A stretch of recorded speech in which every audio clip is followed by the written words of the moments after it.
Hi, I'm Stephanie Levan. I'm the director of the Center for Global Education at Charleston Southern University. Stephanie, can you please start by saying us or telling us a little bit about yourself? Sure. Um, so, when I was a student in high school, I studied abroad in Germany. When I was in college, I studied international law and politics in Switzerland. And then when I graduated from college, I went to Europe and I worked there from 1991 to 1999. When I came home, I remained in the field of education because that's where my degrees are. I've been in international education since 1991. For you to have the chance to interact with people with different backgrounds, why do you think diversity and inclusion are essential anywhere we go? So, two things there.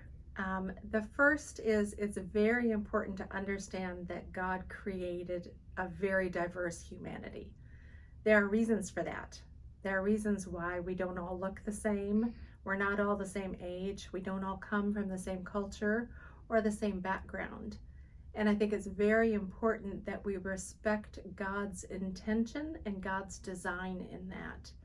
So humanity looks different, and there are things that we're supposed to learn from each other with respect and with dignity.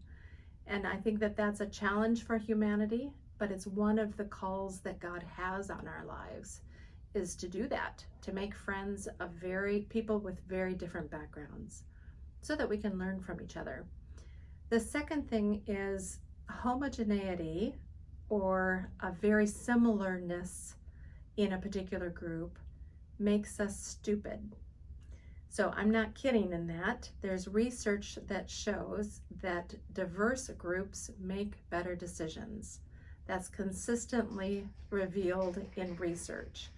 So if you have a group of the same people from the same background making a decision about a complex situation, they're going to come up with a relatively similar answer. When you have a diverse group of people thinking about a problem or a situation, they're going to come up with a variety of solutions that show a variety of perspectives to that problem. They're going to approach it with lots of different angles. And from that larger group of solutions, the group will come up with a better, more comprehensive solution to a problem. Okay. Have you seen that diversity and inclusion have an impact in the workplace? Yeah, I would say that the summer of 2020 was really challenging for America in a lot of ways. And I would say that diversity and inclusion, and the importance of diversity and inclusion, diversity, equity, inclusion, have grown in everyone's mind since the demonstrations in the year of 2020. There were a lot of stresses in America, but I'm seeing real progress now in a broader cross-section of America, that people are understanding with more clarity the importance of this issue than they have before. And it's always sad when you look at so much destruction or difficulty that creates change, and you want change to be able to happen without sadness or difficulty. But the truth is that sometimes that's what it takes to get real change and for people to wake up. And I think that happened. It's a process like everything else. It's not done. It is not finished.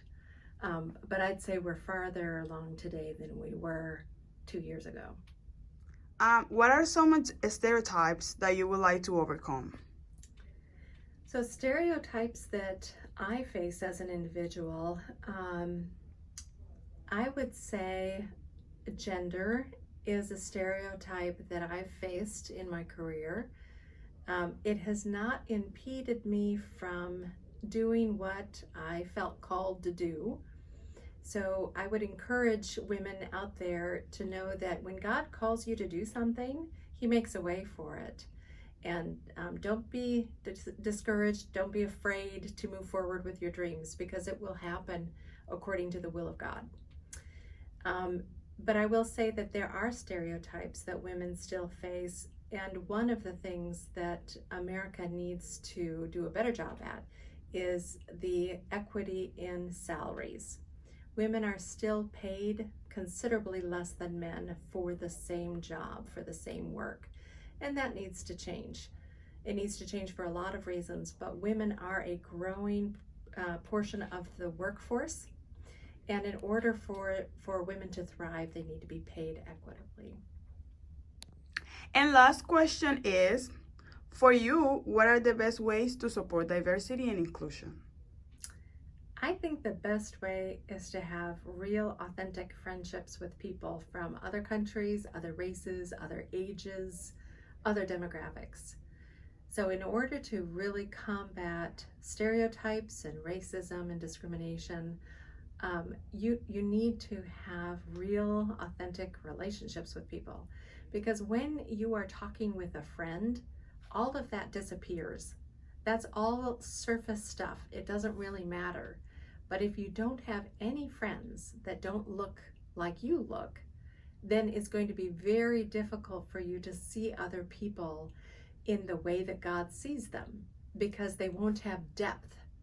And you have to have a real relationship, a friendship, in order to have depth in your relationship.